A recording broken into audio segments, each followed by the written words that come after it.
I didn't think that getting it into liquor stores would be such a challenge, and then sometimes it is demoralizing thinking like, okay, I'm facing so much resistance just getting the liquor stores to put my product on the shelf. That's just like one battle. And then the next battle is like getting people to buy it and then getting them to buy it again, not just that one time. So yeah, it does feel a bit demoralizing sometimes. But, Yeah, I've always found that the distilling part and the manufacturing, making all the product, that's the easy part. yeah, yeah, no, I'm getting that. Yeah, you're just at the bottom of the mountain. Talking to the person purchasing is one thing. The next step there is making sure you're communicating with each and every one of the staff members. Because at the end of the day, they are the ones selling your product. Hi, this is Brewbird. I'm here with my friend Gursimran from Heritage Acres Distillery in Abbotsford, and we're going to talk about sales and marketing today of alcoholic beverages. Because Gursimran has a lot of experience in marketing. So can you describe yourself or introduce yourself? Describe myself. My name's Gursimran. I am the head distiller over at Heritage Acres in Abbotsford. A little bit about myself is, I guess I now have almost a decade of experience in the alcohol industry, going from marketing to sales and production.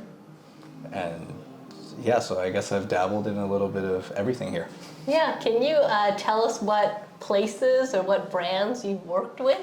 Yeah, for sure. So originally how I got into the industry was I was working events for a marketing agency, and later found myself in a full-time role. And at that company we had quite a long list of clients, representing a lot of the Forty Creek Campari brands, like Suntory was another portfolio of ours, and a bunch of BC VQA wine as well. Not too much beer at the time. Mm-hmm. And then from there, I worked at a vodka soda company based out of Ontario called Social Lite. Mm-hmm.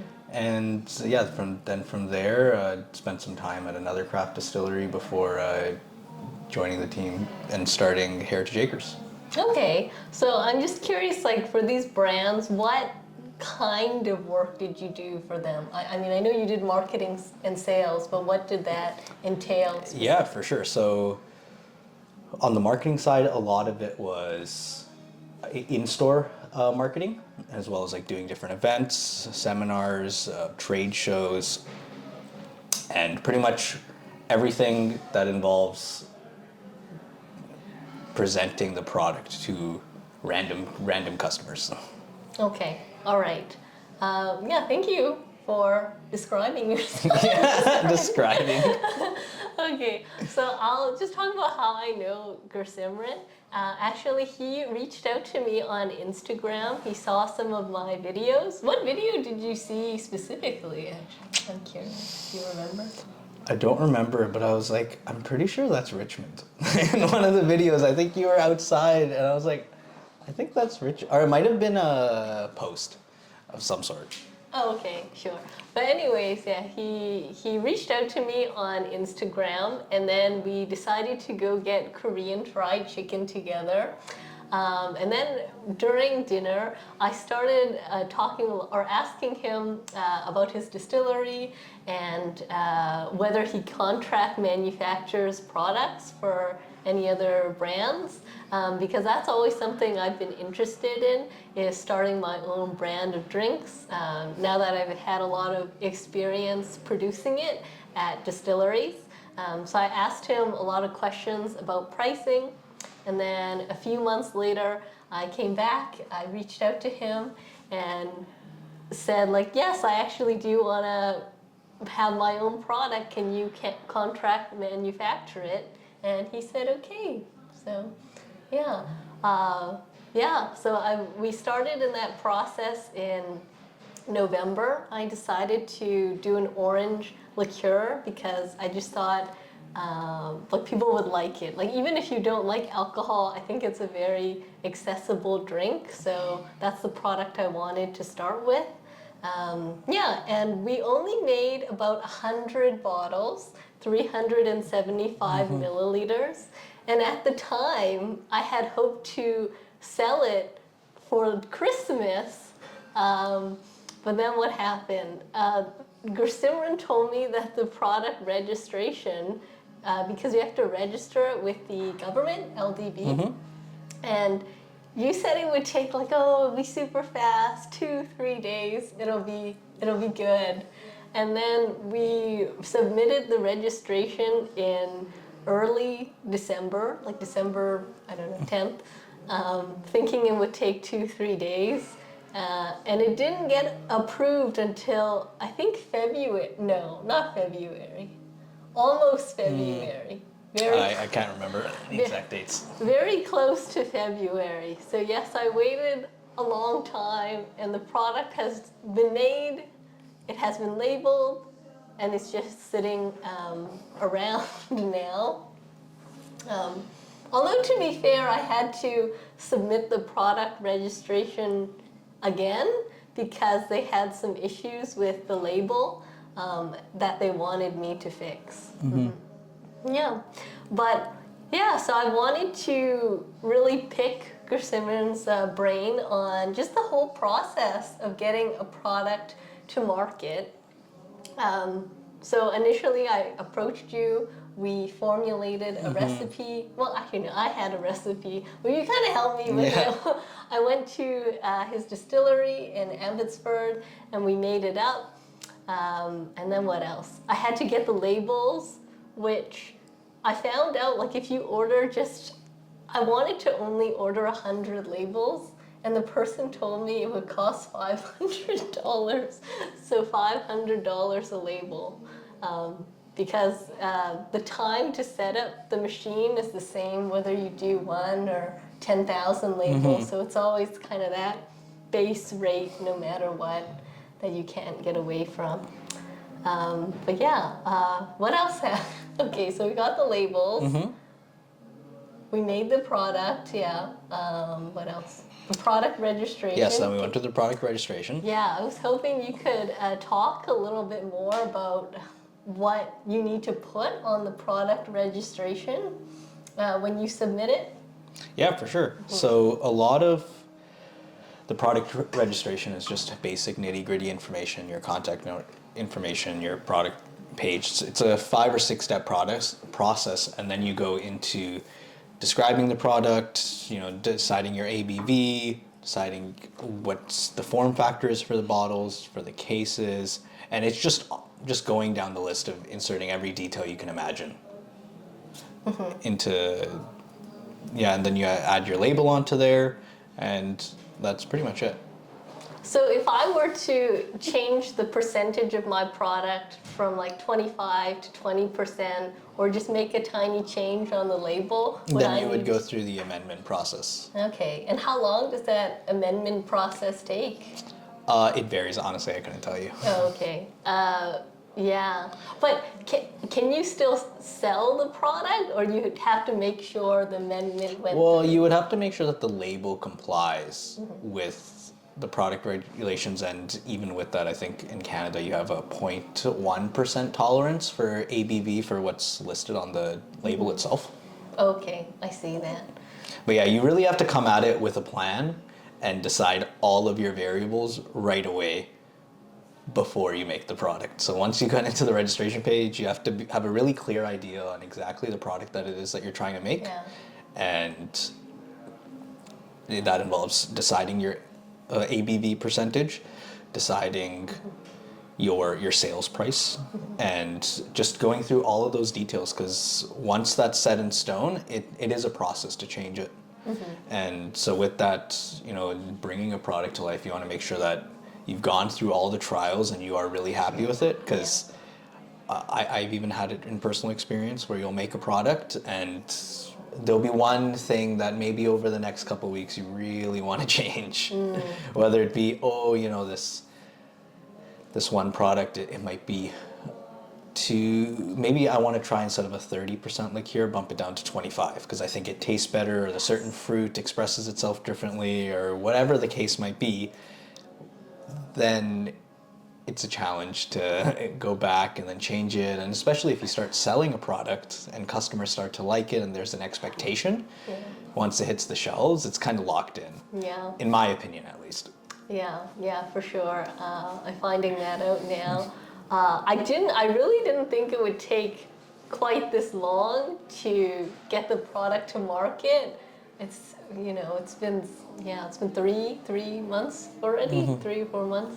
I was surprised by how long the process takes, and of course there's always delays on top of what you think it's gonna take.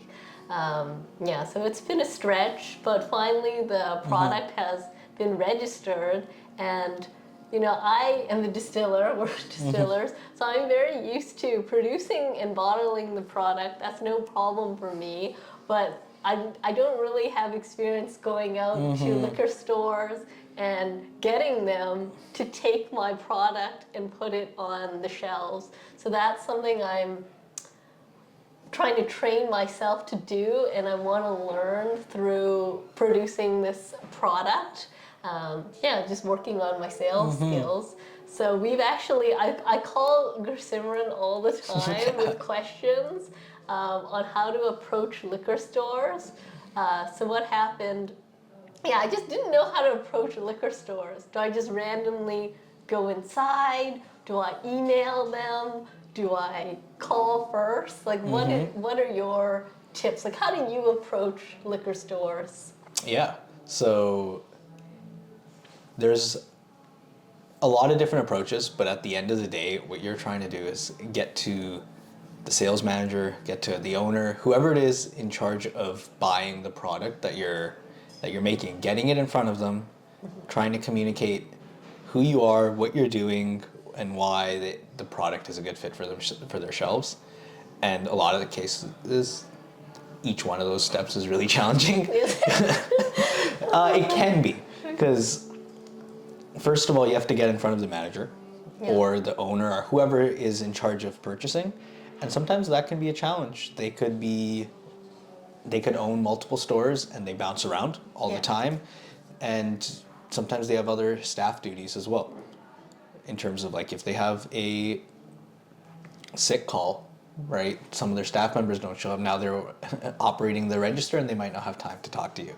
Or if they have a delivery that comes in, or if a delivery's late, or if a delivery's early, whatever the case is, there's a lot of things that could be tying them up. So you're really fighting for a sliver of their attention whenever they have space. Because in addition to you approaching them, there's a lot of other liquor reps. There's a lot of other people that want to start projects. And I mean, sometimes you're in line and there's customers there too. There's other people looking for jobs and they're there to talk to them about their resume. There's a lot of people fighting for their attention.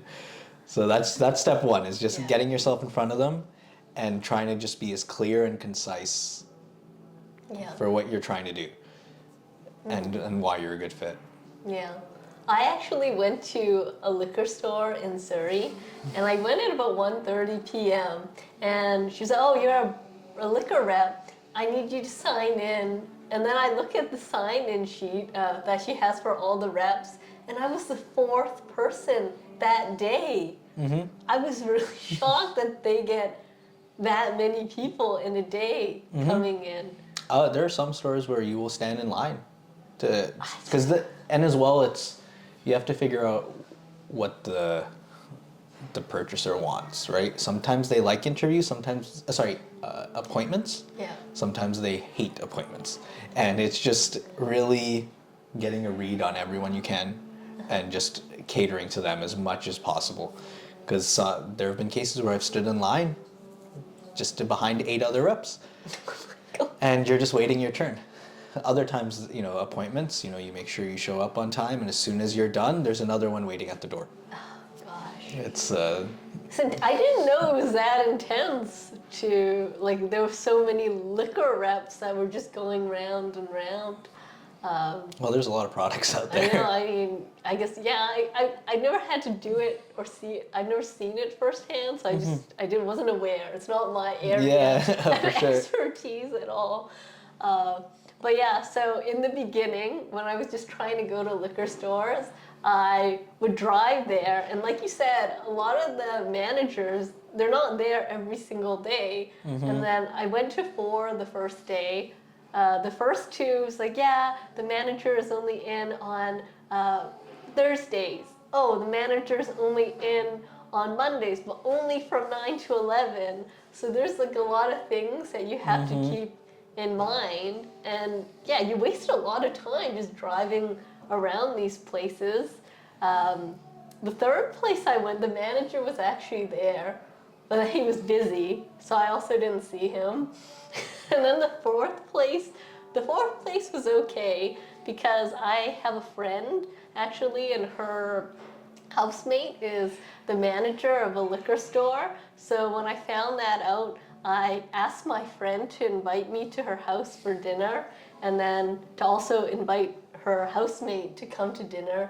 And we spoke for a long time, and I kind of pitched her my product idea. I didn't even make the product yet. It was still an idea. And she was like, okay, sounds great. I'll take a case. So I have one liquor store now on lock.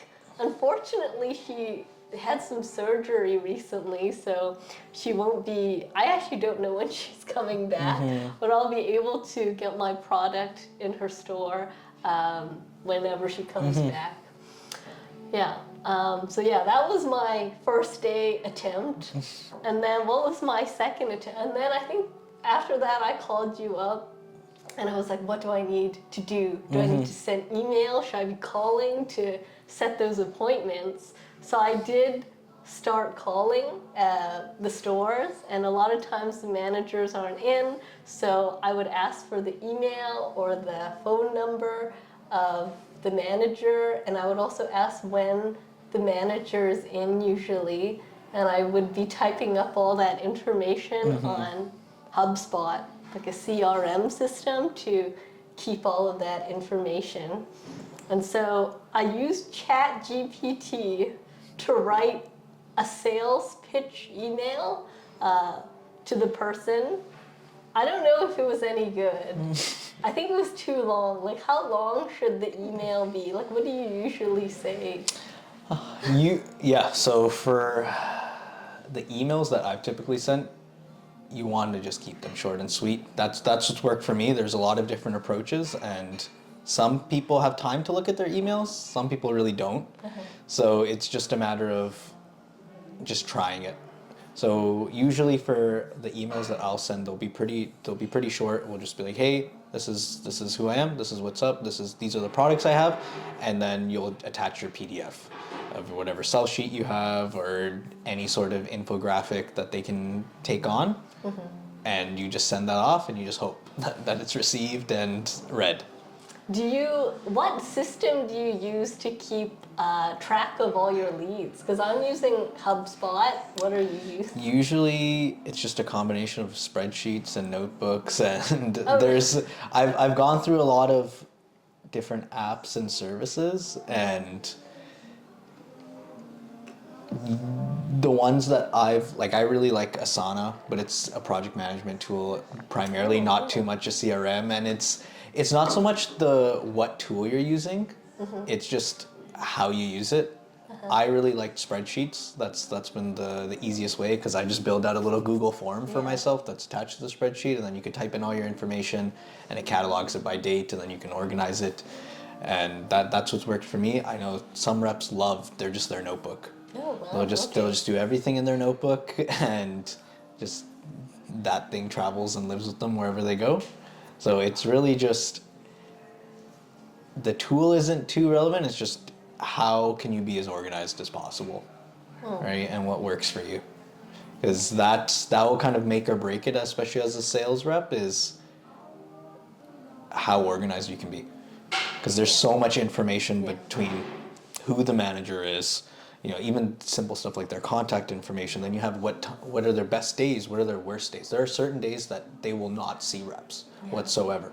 Either it'll be too busy, like you don't want to be showing up at Friday at 5 o'clock. Yeah.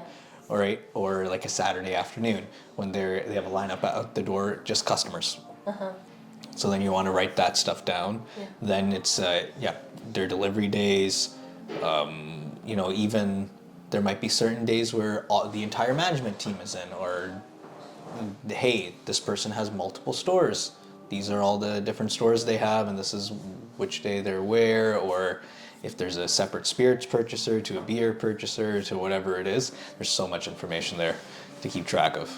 Yeah, I mean, yeah, it is a lot. And it's just a matter of how can you organize that, because it's probably unlikely you're remembering it all. Yeah, for sure. I really love using HubSpot. I'm just getting the free version right now. Does a good job. What else? Yeah, so that was I do want to ask, I'm just estimating, I think 20 emails?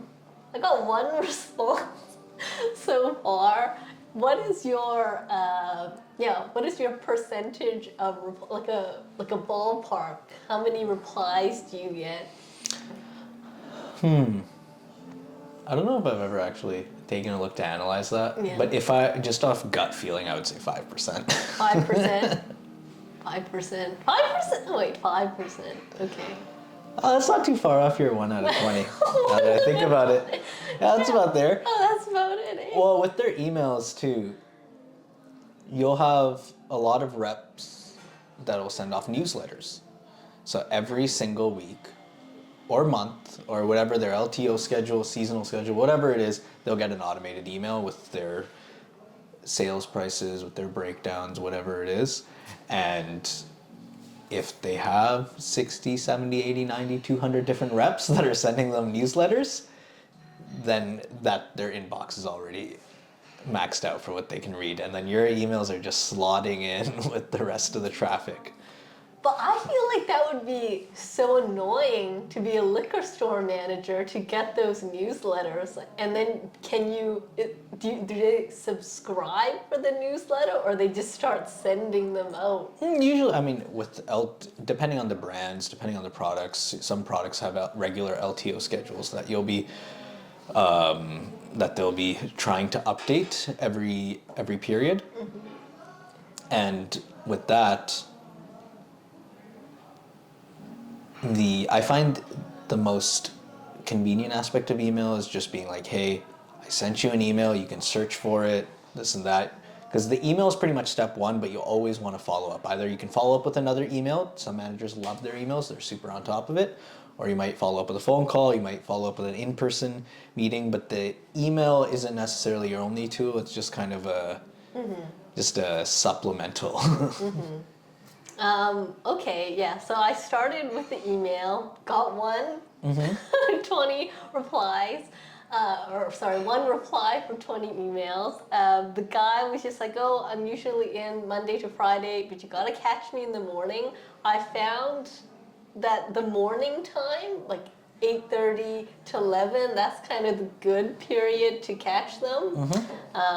So I went in, I said hello, I gave him the sample, I made a sell sheet, because, this was the other thing. When I was calling the liquor stores, one of them asked me, I wanted to set a meeting so he could just try the product, but then he was like, no, just send me the information first, I'll see, and then if I'm interested, I'll contact you.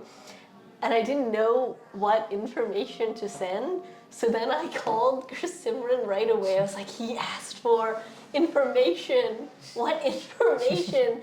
I was just planning to send him like the label and then the picture of the product, but you were like, no, that's not what he's looking for. Can you tell us like what? Yeah, so in the industry, there are a couple tools of the trade. So one of the most common ones is your sell sheet, which you'll see really on any consumer good. It will just be your summary of what you're up to. Now the common one is you have a picture of your product. Yeah. You have the name of it, some basic description, and then sometimes you have your barcode, you have pricing information. It's pretty much all of the information at a glance that someone purchasing would want to look for. Yeah. And you want to present it as neatly and just clearly as possible. Because they'll take a look at it, they'll glance it, and they'll make a split-second decision a lot of the times because they are constantly reading these. And then it's just a game of how do you present it in just as nice and clear enough of a way? Because I found for myself, I was always tweaking my sell sheets. And at a certain point, you just accept that it's good enough, and then that's your tool. Okay. Actually, I want to show you what I. Yeah. I'm going to show you what I made. Love to get your thoughts on what needs to be updated there. I think the picture I need to change. Like the picture looks really weird, and it's kind of like has a neon, unnatural glow to it. Yeah. So you've already addressed the picture. I think Picture needs that's pretty simple. You have a great camera. You can just put it in a light box, white background, and edit that up. But in the meantime, this is great. It's a real picture of your product in some environment. You could even just try retaking this a couple times and get something you like in here. And from there, I think you did a great job of just presenting all the information very cleanly. Everyone has their own like design quirks and whatnot, but you have your colors and branding and all that set up. And what I like that you don't see all the time is how you put your contact information right on the sell sheet. Sometimes you'll have your sell sheet and then a business card, you'll staple them together, but I find this all-in-one is just a little more useful. Yeah. And you can maybe bold a couple things or lay it out, but otherwise this is great. Okay. All right. Thank you. Yeah. I'll get back to work on it. Yeah. I don't know what happened to the colors. It looks horrific. I don't know. This image. I tried to increase the saturation, the contrast, and it looks so unnatural now. So, anyways, I'll fix that. I think you identified one of the things that they're looking for, which is a sell sheet. Yeah. That is one of the tools of the trade. You want to make sure you're prepared, you have something that you like, because it's always an awkward feeling when they ask you for something and you're like, I will get that to you right away, and then you run home and you quickly make it. That's what happened to me. I was like, I'll get that to you. Yeah, no problem. What is a Yeah. sound? What is information? What is information? What are they looking for? That's happened. Because I remember when I first started as a sales rep, I just got this huge box that just showed up, and it was just all these pamphlets after pamphlets. And I was thinking to myself, is this a 5-year supply of boxes? I was out of it maybe in a month. What do you mean? They give you a... Oh, it's like for each product we had our sell sheets. We had a mix pack sell sheet. We had just all of this, just all sorts of like different like product guides and so a lot of... just a lot of material, and I thought it would take 5 years to get through it, and it was out through the month. Oh, really? Oh, that's what you mean. Because sometimes as well, like you can't blame a liquor store manager for having a pretty small window of attention they can give you. And from there, it's just a matter of, okay, quickly scan it. Sometimes they'll just hand it back to you once they've read it. Okay. And then they'll be like, cool, can you email us me? Sometimes they'll take it, they'll put it in their binder. Okay. That's also a great tool to leave behind for their other staff. Yeah. Because talking to the person purchasing is one thing. The next step there is making sure you're communicating with each and every one of the staff members. Because at the end of the day, they are the ones selling your product. When a customer comes into the store, they're not talking to the manager, they're talking to whoever the sales clerk is, whoever's stocking the shelves. The first person they see in whatever uniform or whoever they think that works, they'll be like, hey, can I get a product recommendation? Can I get help? Sometimes you'll have people that just go, hey, I'm looking for a new liqueur. Do you have any recommendations? Mm-hmm. And from there, that's when it really pays off to have knowledgeable staff that are also working with you, right? So I think one of the biggest learning opportunities for me was when I was a sales rep is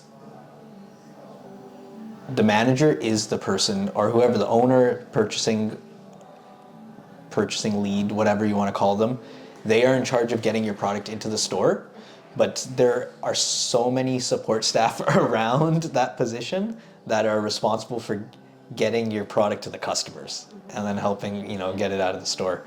So the other thing is sometimes these managers, hey, if they're not available, you have to find a way to make your sales call actually worth your time. Because if you spend all of your time just going back and forth to different stores looking for managers, you'll waste a lot of time and talk to no. I know. I found that out the first day. Yeah. So then it would be like, hey, sometimes they have a second in command. That's their main point of reference.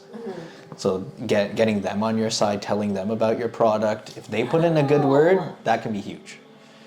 So you're saying, like, even if the manager's there, like, I always bring, like, the product in little sample cups, so I should just try to chat up whoever's there. Yeah, sometimes there's an assistant manager, sometimes there's a team of staff, and you want everyone to be excited about your product at the end of the day. Okay. And a good impression is pretty important. Okay, yeah, because I do feel like, oh my goodness, I'm driving to all these liquor stores the first day, and the manager's not there, and then I just leave without anything. Yeah. Or I guess I could just try to sell to whoever is there in the meantime. And there are so many different ways that you can make your sales call a little more effective, even if you don't accomplish your main goal. You can walk around the store and just see what their spirit selection looks like. Right? In your case, if you're selling a liqueur, see what other liqueurs they have to offer. Yeah. And then kind of start identifying, okay, maybe, hey, are there shelves completely packed? Is there going to be an opportunity for you to even be listed? And then you can decide, oh, hey, this one product has 3 different rows. These products had their, identifying like their double, triple listings where you can maybe slot yourself in. Because there's the approach of walking and asking to speak to the manager, and that's great. Yeah. Because that's your main objective. Yeah. But there's so many steps before that you can also take. Okay. So when I walk into a store with the objective of I want to sell this great orange liqueur, right? First, I would walk in. Let's say I've never been to this liquor store before. Yeah. I would walk in and just do a browse. Take a look at their spirit selection. Take a look at their liqueur selection. And try to identify maybe, hey, you can see if there's customers that are buying more spirits, if there's customers that are, just seeing the overall dynamic of the store, because you want to, first of all, identify, hey, maybe this is a good fit. Maybe they don't have any spirits. Maybe they have no liqueurs and this is not worth it. Or maybe they have a huge list of liqueurs and this is something that the store really focuses on. And then from there, you would start talking to whoever's there. Maybe it might just be a clerk or whatever. Just let them know who you are, that you're looking to speak to the manager. And then for myself, I would always ask a couple questions. Hey, does this person prefer appointments? Do they prefer drop-ins? Do they like email? Do they hate email? Do they prefer phone calls? And just kind of getting a read on how you can best approach the store already. Okay, got it. Then the other very important aspect is, reading a store, all that is great. The next thing you really want to ensure are your numbers. Okay. Right? You want to know what your pricing is. You want to know what your form factor is. You want to know what your SKU is. Okay. You want to know what your bottle size is. Okay. Right? That's all right. All that stuff, it seems basic, but it's, especially as you start adding more products to your portfolio, then it gets a bit more challenging to keep everything in your head all ironed out. Yeah, so let me tell you how my first actual sales call went. So yes, that one person who replied to my email, I went in the morning, and I think he totally forgot. He didn't even know who I was. But I was like, yeah, I'm from Miss Brewbird. I have a great new product for you. It's an orange cello, which is similar to a limoncello, except with oranges. I'd love it if you could try it. And then I gave him some to try. I didn't. I should have sold it more. I just kind of stayed quiet while he was drinking it, and then he just stood there like, oh. And they had other people try it, and no one said anything. It was actually kind of sad. And then I just like, oh yes, I'm local. I can come in and do tastings to make sure it moves out of the store.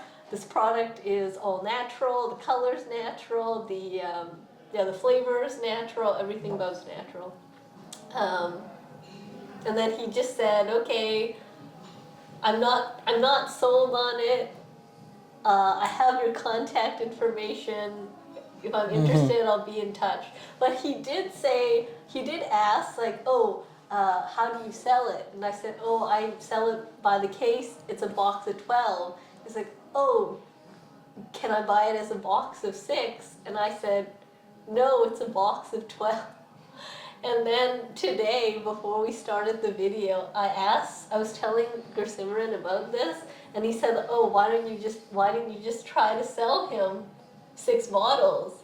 And I didn't know I could do that. Like, in my head, when we registered the product, it was like a case, and then you asked me, do you want it to be a case of 6 or 12? And then I said 12. And so in my head, at that time, I thought, okay, I can only sell it as a case of 12. But I guess that's not the case. It's not the case. Oh, gosh. Well, I guess to go back, kind of the lesson there is when you approach a manager, you want to mitigate all of the risk that they see in the product. Because they get pitched on so many new products every single day. They're trying things nonstop. And there have been a lot of cases where, hey, product comes in, they bring it in, never hear from the rep ever again, and they've been sitting on it for 3 years.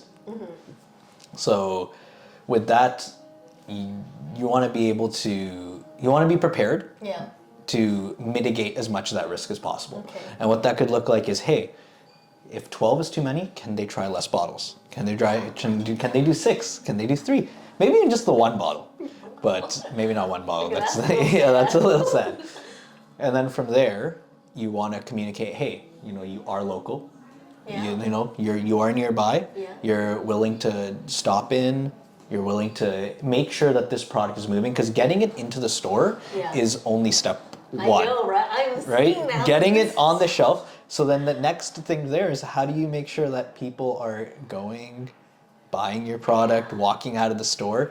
Because for me, the way I was kind of trained and have always thought about it is getting your product into the store is step 1, but the sale really only counts after the reorder. Yes, exactly. Right? Because then you can say, hey, this is an account. Yes, that's right? This is an active account that is going to move your product, and that's when you can form a meaningful relationship with them too, right?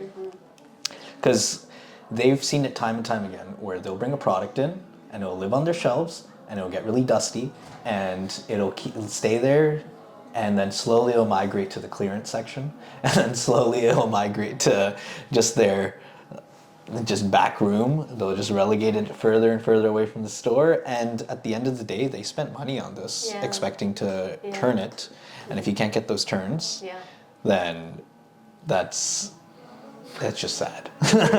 And so your job in now being a sales rep is, how do you build this relationship? So what that could look like is, hey, you want smaller form factors that will help you get into the store. Talking to them, hey, you are you're a local influencer, and you will put in the work on your side to do the marketing and promote their store. Maybe, hey, you'll have a list of liquor stores on your website, right? That if people are looking for it, this is one of the few places that they'll go. Then another thing there is, you brought it up, you can do tastings, right? Hey, I am willing to stand here for 3, 4, 5 hours and talk to every customer that's in here and just make sure that they try the product, right? And then you might get a couple people who love the product, and now they have regular customers. Because when you have like 12 bottles, you're just finding those 12 people that really like your product to kind of keep it going. yeah. So that was a learning. I came out of there, and I do feel like I didn't say the right things. Like I just didn't sell it the way that I know it needs to be sold.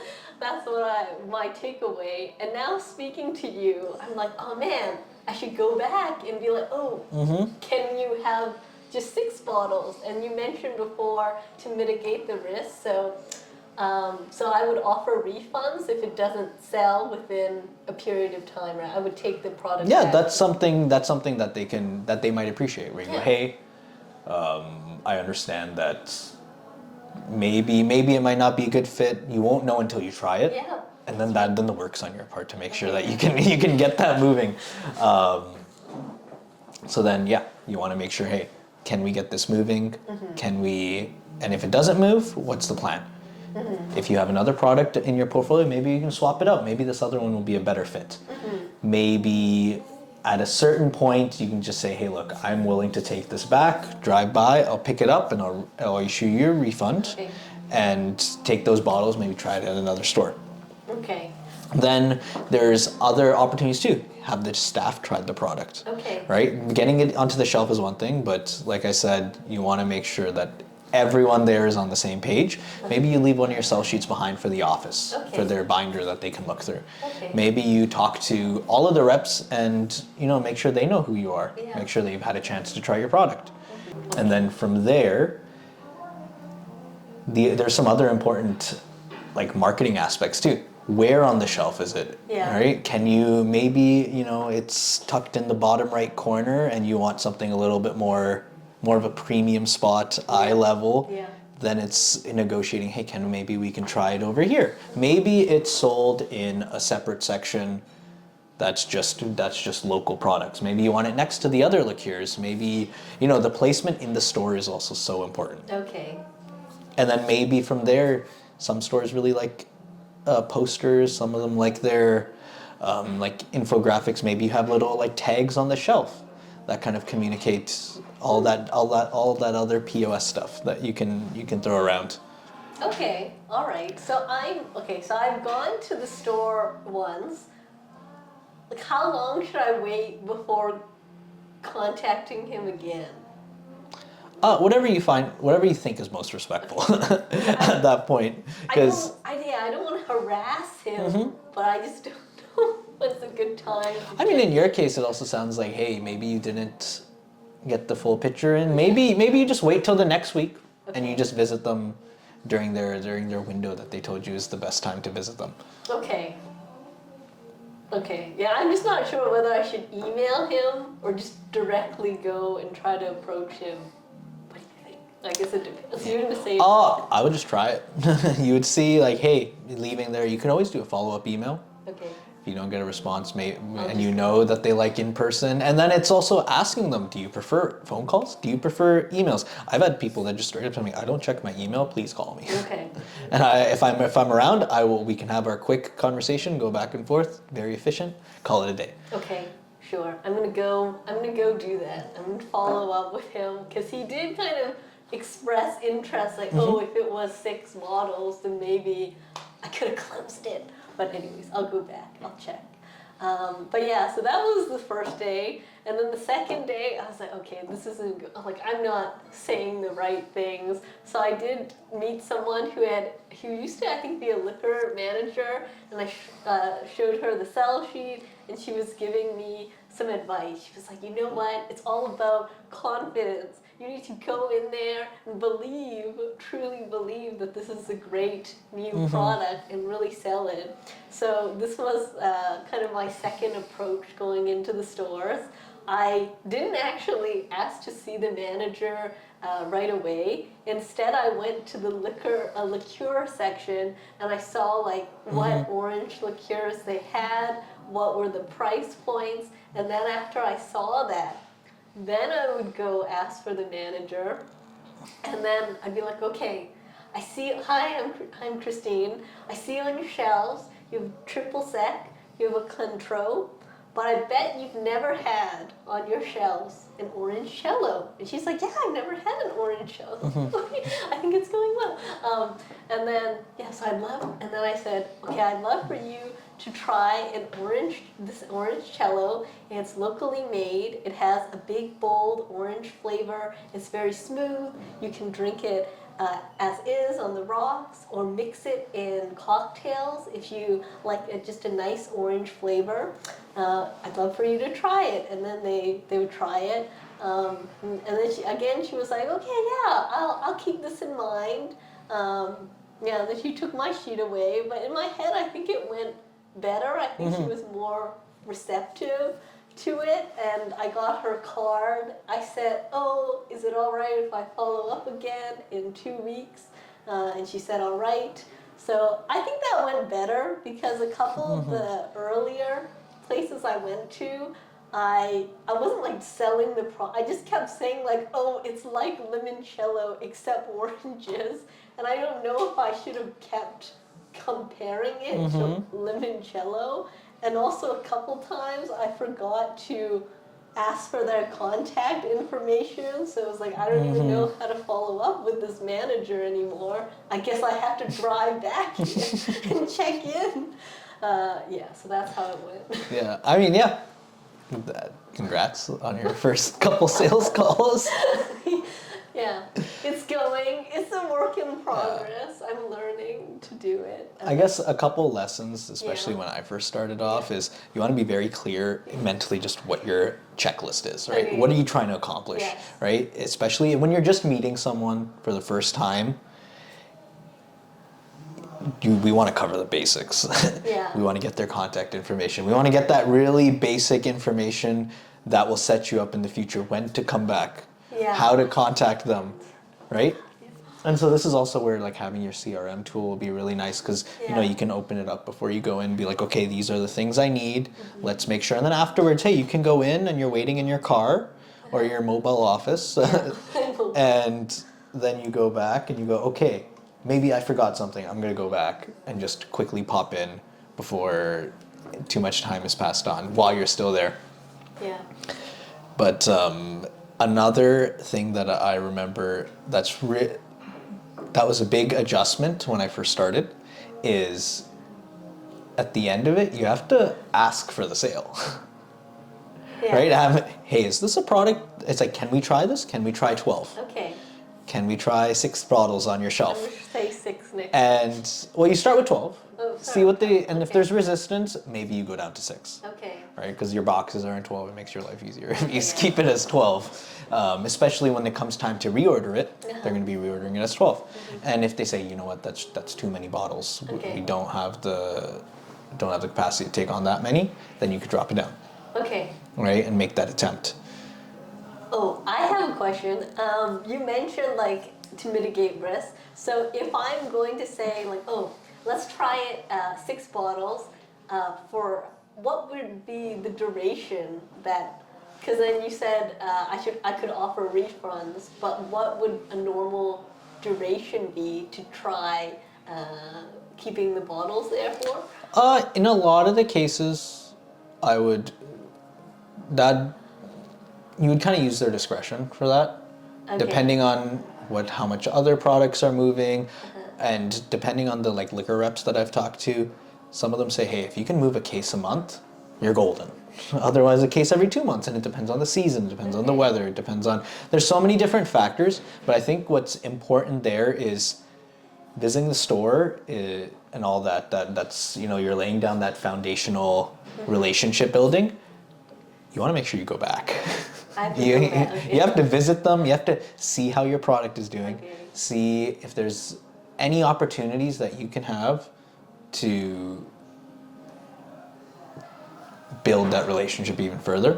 Whether that's talking to more staff. Maybe there's somebody there that you've never seen before and you just want to introduce yourself. Hey, this is my product on the shelf. Everyone's like, whoa, that's so cool. You made this? Yeah. And going in, so you want to make sure you're coming in, and then you can get that feedback. Hey, it's really not moving that well, blah, blah. Okay. Let's try to identify what you can do to improve it. Maybe you can move the shelf placement. Maybe it's in a different section. Maybe You're placed in a separate. Maybe they have a new product section, right? That's just for new products. Maybe you can be in there. Maybe they have they have a liqueur section. Maybe you're next to one product when you think maybe you should be next to another. And so yeah, that all comes with just regularly visiting and just monitoring your progress. Okay. Because at the end of the day, you want to stack all the chips in your favor, Yeah. so that you can actually keep that up. Okay. And hey, maybe it's okay. Let's try a tasting. Okay. What are the best days to do a tasting, Yeah. and see how that goes. And then you can get actual customer feedback. Okay. And when you're in charge of making the product, as well as when you're a distiller and the sales rep too, you want all that information coming Yeah. in. Maybe you decide the flavor profile in your head, maybe it's time for an adjustment, right? Maybe you want to consider changing the recipe. Maybe you get more feedback and you decide, you know what, maybe we'll go in a slightly different direction. Or maybe you'll get feedback on your label and it's not clear enough. Yeah. Or maybe it's, there's all these different reasons that you want to keep visiting and maintain that relationship, and kind of just make sure that you're just kind of increase your chances of success. Yeah. Okay. Yeah, I should have taken this out earlier, but this is the product I've been trying to sell. Yeah, I've only just made 100 bottles so far, but yeah, we're still trying to get it into stores right now. I'm really glad that I had you to talk to today. I think I'm going to go about approaching the stores in a little bit of a different way now. But I know a lot of people that are watching their distillers, or they may be interested in starting a brand of their own. So can you go over some tips or feedback that you have for them on how to launch their own drinks brand? Yeah, so it would start with deciding on what the product is you want to make, whether regardless of category, if it's a spirit, deciding on what it is, working on your own recipes, and deciding, hey, this is what I want to make. I think this is great. Getting a bunch of feedback from friends, family before launching it, and being like, okay, let's do it. Let's contact a distillery whose products you might really like, and see, hey, is there an opportunity here for contract manufacturing? That's step one. Then you would go through the registration process and getting your product ready to sell, deciding on your packaging, deciding on your marketing, deciding on names and branding and labels and all of these little things. There's just a pretty long checklist of things that you want to make sure that you have all said and done. From there, you will then talk about your sales strategy. Are you going to be selling it yourself? Will you be partnering with with the distillery, and maybe they'll sell it on your behalf? If you are selling it yourself, then you want to make sure that you can train yourself as a salesperson as much as possible and do that. Or you're doing a great job of just learning by experience and coming through it. And you can call me at any time to ask me these questions, but it would be great to kind of package up all the information and kind of just throw it together, and anybody else who's looking at starting their own product. Yeah, that's a good point. I have been filming the whole process from start to finish about how I made this product, how I'm trying to get it on stores. So there will be a lot of videos coming up about this orange cello and just about how to make a product and get it and how to sell it to customers. So yeah, that's something to look forward to on this channel for sure. Can you also talk about some effective marketing strategies for getting customers to buy the product? Yeah, so with a lot of my background on the marketing side and the sales side too, actually it's just always been persistent, it's very valuable to get your product in front of consumers as much as you can. In-store retail tastings, very effective. doing events where, trade shows, different conferences, we even met at one of them, where you get to try all these products and sample. Yeah. The term that usually gets thrown around a lot is liquid to lips. Liquid to lips is always very valuable because when someone has a chance to try the product, if they like it, they'll be more inclined to buy it. Because at the end of the day, spirits, especially here, are very expensive. Yeah. And if you're spending $35, $40, $50, $60 on a bottle and you're just hoping you'll like it, it can be enough of a deterrent to just maybe pass altogether. Yeah. And some people are willing to take the risk, some people are not, and you can mitigate that risk by giving them an opportunity to try it, right? Because you're looking for people that like your product and that will continuously like it. So like we talked about, one of the effective strategies for you that you could try doing is those retail liquor tastings. Yeah. Either, hey, you can launch a product and in conjunction to the retail liquor tasting, you decide, hey, can we bring this on the shelf on Friday? I will deliver it and I'll set up a tasting and talk to as many customers as possible.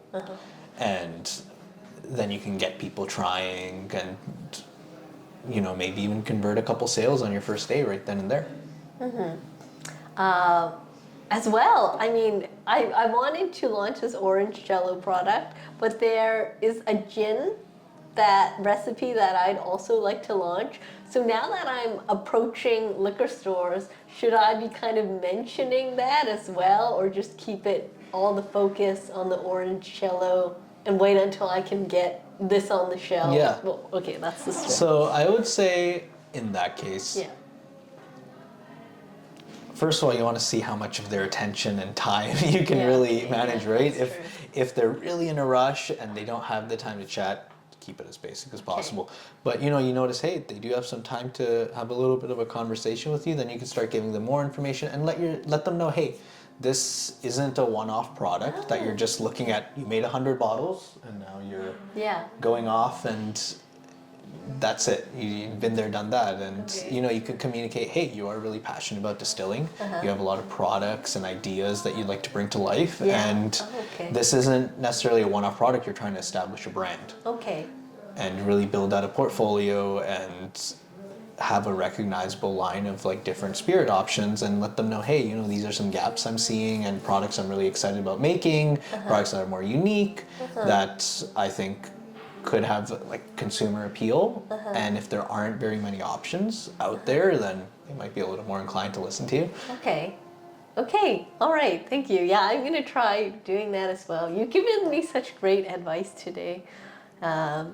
Anything else you'd like to add? Any other Oh, actually, there is something I would like to say. I think the process for me, what I've learned is that it takes a lot longer than you expect. There's always delays. What else have I learned? I didn't think that getting it into liquor stores would be such a challenge, and then sometimes it is demoralizing thinking like, okay, I'm facing so much resistance just getting the liquor stores to put my product on the shelf. That's just like one battle, and then the next battle is like getting people to buy it and then getting them to buy it again, not just that one time. So yeah, it does feel a bit demoralizing sometimes. But, yeah, I've always found that the distilling part and the manufacturing, making all the product, that's the easy part. No, I'm getting that. Yeah, there's a you're just at the bottom of the mountain of just all the work there is to do. And as well, some challenges that we had together is just there's a lot of rules and requirements and just regulations to play within. And all of our learning experiences here has been very Canadian specific in BC, because our province has each province has slightly different liquor rules, and we can only really speak to our own. But for someone who is looking at making products or trying to play this game, you want to be aware of all of the different regulatory bodies that are involved and make sure you're complying, whether it be your label requirements, which is something that I know that was a learning opportunity for us, and making sure all the information is presented properly and everything is within compliance. And that will add time to your process too. And all of this information is available out there. It can be a bit overwhelming to kind of sift through and read, but that's always an opportunity to call one of the regulatory bodies and see, hey, can we have a conversation here? Can we communicate like what might be missing here? Because it can be a bit of an expensive lesson to make all your labels and have a mistake and then having to remake labels. Yeah, for sure. Yeah. Okay. Well, thank you so much for your time today, No, of course. Gursimran. Thanks for having me. Yeah. That's it for now. Stay tuned for more videos, but in the meantime, please support this channel by giving this video a thumbs up, leaving a comment down below, and hitting the subscribe button for more videos. This is Brewbird and Gursimran? and we're sending you good. You have to do the thing. We're What sending thing? the thing. Which sending thing? good vibes your way. We're This sending way? yes, that's right. Okay. Sending good vibes your way. Bye.